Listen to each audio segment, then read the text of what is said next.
Hi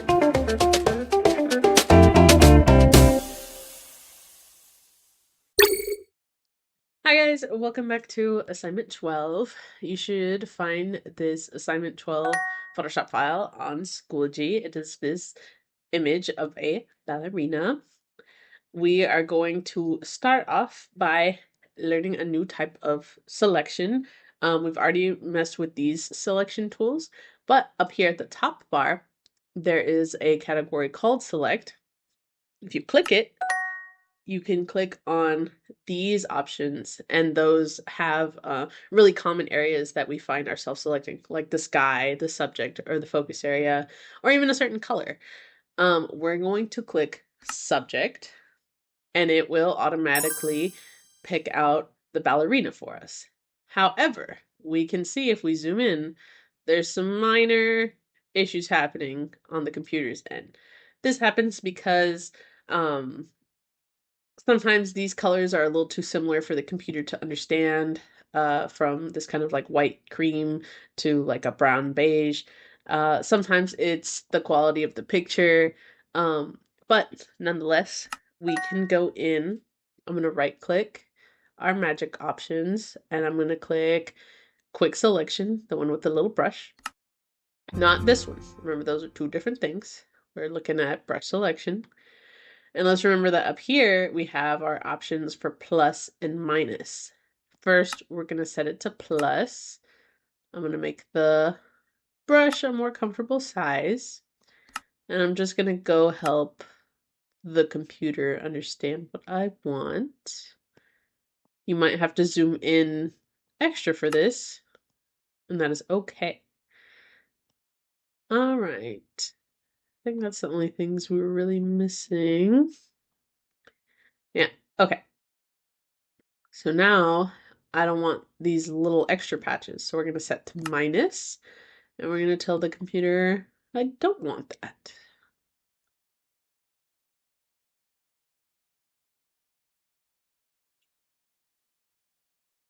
All right. That's okay. And I think we are good to go. Let me put this back on fitting my screen. Okay, so now what you're going to do is Control J, and that made a copy. See how it's on its own layer now? Next, you're going to want to hold Control on your keyboard and click the image preview here. Bink. So, whenever you do that, whenever you hold Control and click the image preview, whether it's text or whether it's any other kind of layer, it will automatically select any kind of like form or shape that's happening in that layer. For example, we've selected all of our figure. I'm going to temporarily turn this off so we just see this background layer. It looks exactly the same. But I need to do this very important step. I'm going to go to select again, and now we can click on modify.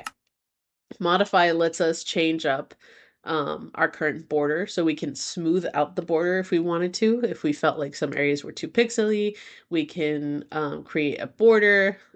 Think of like how a sticker usually has like a white border around it. We can expand, contract, those make smaller, or we could feather. It's another type of smoothing. We are going to expand, and I'm just going to expand by 10. 10 is a good one for this. Expand by 10. And now we've given ourselves this little buffer space.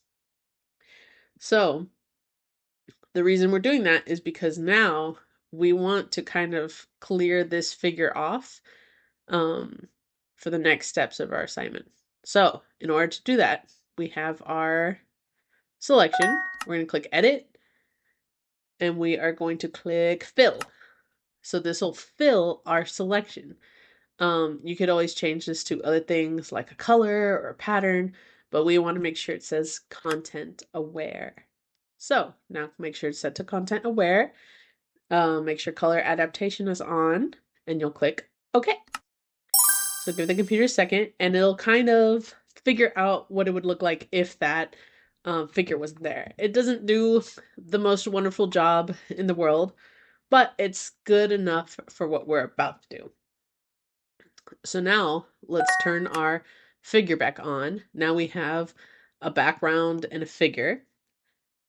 And the main tool of today is that we are going to use something called puppet warping. So puppet warping turns whatever shape we have on the canvas or we have on a layer into essentially a puppet. So I'm going to give her some joints, just like how we have an ankle and a knee, or we have our wrist. We can add joints. And this lets us, okay, I'm moving everything all at once. This gives us more control over the figure. The more joints you have, the more you can make adjustments. I can even add joints to these ribbons.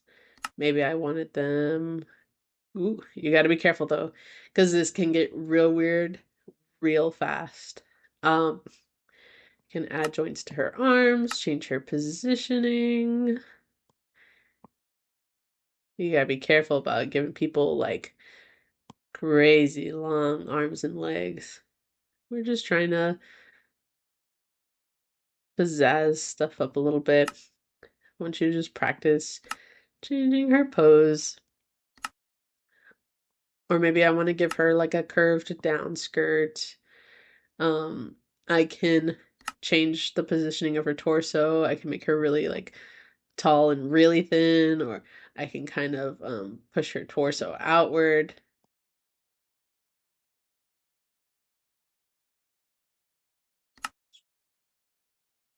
Okay, let's see what my final product looks like. I'm gonna hit enter.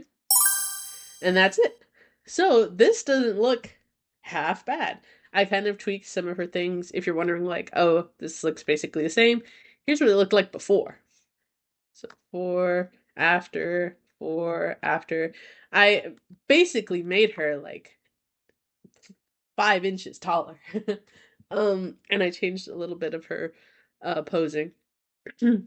So uh feel free to explore this with this image. You can also try it on other images if you're interested, but this is called puppet warping. And all I want you to do for this assignment is just change up her pose a little bit. Try not to make her look too uncanny or too weird. Just make her look slightly different. I'm going to go ahead and make sure that you are turning in correctly. Make sure you do export, quick export as PNG, and this will go into your Google folder. Thank you.